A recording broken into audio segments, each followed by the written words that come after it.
Mesdames et messieurs, bonjour et bienvenue dans ces 5 minutes d'information. Ouvrons ce Flash Info à Berlin, en Allemagne, où se trouve en ce moment le président Alassane Ouattara. Le chef de l'État prépare hier mardi à la conférence économique G20 Afrique sur la promotion des investissements privés sur le continent. Un an après le lancement de l'initiative, il s'agit de faire le point sur la mise en œuvre du programme Compact with Africa. Le reportage d'Awa Touré à Berlin vous sera proposé dans le 13h.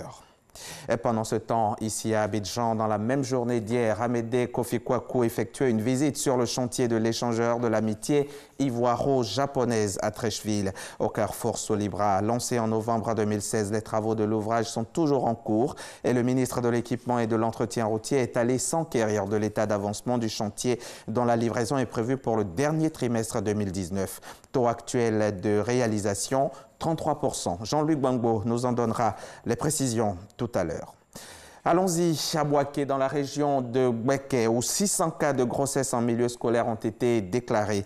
Les responsables de l'éducation nationale de la région ont tenu à en informer la population. Selon eux, une sensibilisation est donc nécessaire pour lutter efficacement contre ce fléau. Le reportage de nos confrères de RTI Bouaké.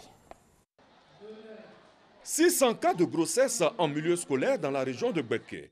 L'information vient d'être donnée par les autorités éducatives de la région. Communauté éducative, parents d'élèves, ONG, tous sont interpellés. La sonnette d'alarme vient donc d'être tirée. Le nombre est inquiétant. Nous sommes à près de 600 au primaire comme au secondaire. Que les parents prennent conscience que la scolarisation d'une petite fille ne se résume pas qu'à l'inscription. À l'heure actuelle, priorité à une sensibilisation accrue. L'école, la santé, la justice, une synergie d'action pour venir à bout du phénomène. Bouaké ne saurait tolérer ce coup de massue porté à l'avenir de ses enfants en formation, seul espoir certain du développement futur de cette partie du pays.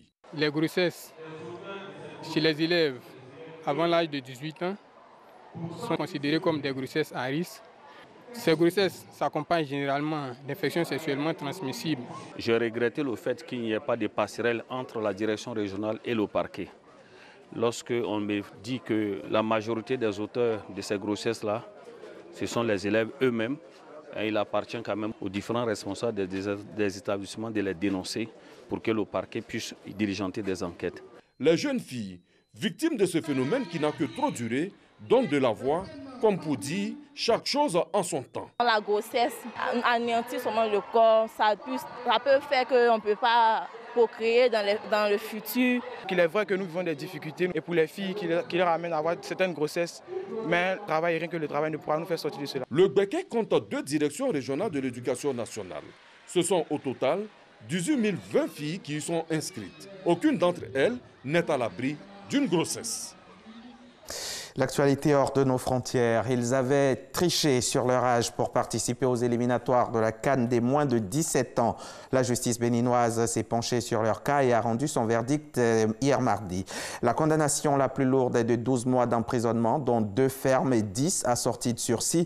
Peine infligée à l'ancien et tout-puissant président de la Fédération béninoise de football, Anjorin Moucharafou, à l'entraîneur, ses adjoints et aux médecins de l'équipe.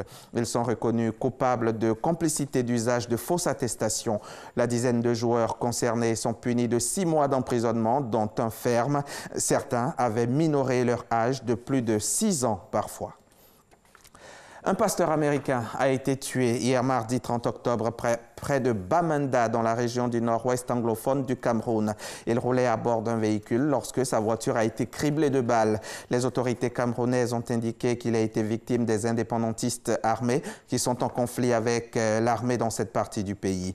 Et dans son communiqué, le ministre camerounais de la Défense a précisé que la riposte de l'armée a permis de neutraliser 4 combattants séparatistes.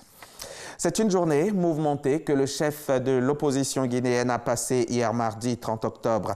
Les forces de police ont investi les alentours de son domicile dans le quartier de Dixine, proche de la banlieue de Conakry, pour l'empêcher, lui et ses camarades de l'opposition, de prendre la tête d'un cortège pour une marche non autorisée par les autorités guinéennes.